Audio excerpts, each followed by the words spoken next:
So here she is. Her name basically means glowing coal or daughter of falcon. And when I look at this is that in her gloom and despair, she shone brightly. In Samuel 3, 6 through 16, she was voiceless. And when we read about her, what we find in that scripture is that after Saul died, here again, she was a concubine. So after Saul died, Abner, he went and he slept with her. Now the law was that if you're going to sleep with another woman, she either has to be your concubine or a wife. And for Abner, that was not the case. He slept with her. So Saul's other son, it starts with an I, and it's a tongue twister, excuse me. He went and he told Abner, listen, what you did was wrong. And of course, that made Abner very upset. Of course, Abner ended up dying later. But the thing was, her name was called into question at that time. And then the second time is when she lost her sons. So here again, once again, she was voiceless, but her actions were powerful. See, one man's destructive ambition took the life of her 2 sons. And for me, I'm not a mom, so I just cannot imagine the pain and the agony that she felt as she mourned their loss. She stood in the stench. Because for those that, if there are any roadkills and you're passing along, okay, if there's a wind that blows, it's like, wow, you know something had died. So can you imagine as a mom, she stood there in the stench of the rotten bodies, okay, she saw the flies, and excuse me, she also saw the worms that were, destroying the bodies. Okay, the birds and the wild animals that wanted to consume the bodies. So she stood in that. She was silent, yet she succeeded and exercised power through the only action that she knew. And that was her mourning, and that was her defiance. She was determined to not let anything happen to those bodies. They were already dead, but she said, listen, you know what? I am not going to let anything worse happen to them than what has already occurred. She suffered great pain and affliction, and now in her old age, she sees her sons killed in a dreadful manner.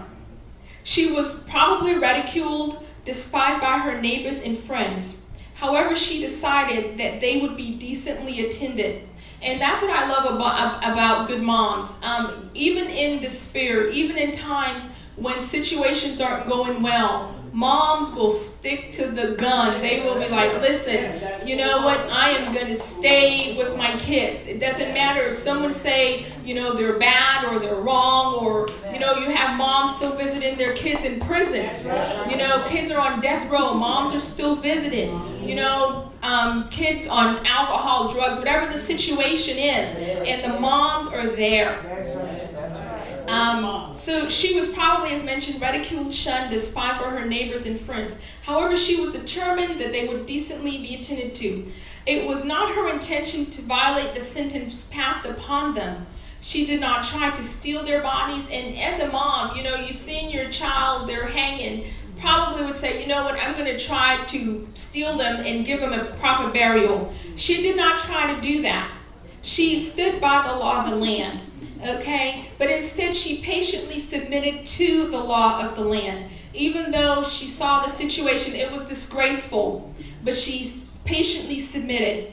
She made her home by their dead bodies, and she used sackcloth as mentioned to protect them. Her actions spoke volumes. Her sons did not die for sins they committed, but because of the sin of their fathers. In Jeremiah 31 and 29, it talks about that how, fathers eating the sour grape and the children's teeth are set on edge. Basically, it's talking about whatever occurs to the father transcends to the children. And she could not separate herself because of their fate. Her actions got to King David's ear. And in the process, in that occurring, which is what we read, because her actions got to the king's ear, what he did was he went ahead and he had them properly buried. And not only was it for the 7 sons, but also Saul's body as well as Jonathan's body. They all received a proper burial because of this woman's courageous act. And in turn, what the Lord did, he lifted the famine from off the land, which is even more important because of the fact that, you know what, now the people can live again. Now there can be food in the land because of this one woman's courageous act. So in conclusion, bad decisions in the past oftentimes lead to very unfortunate outcomes.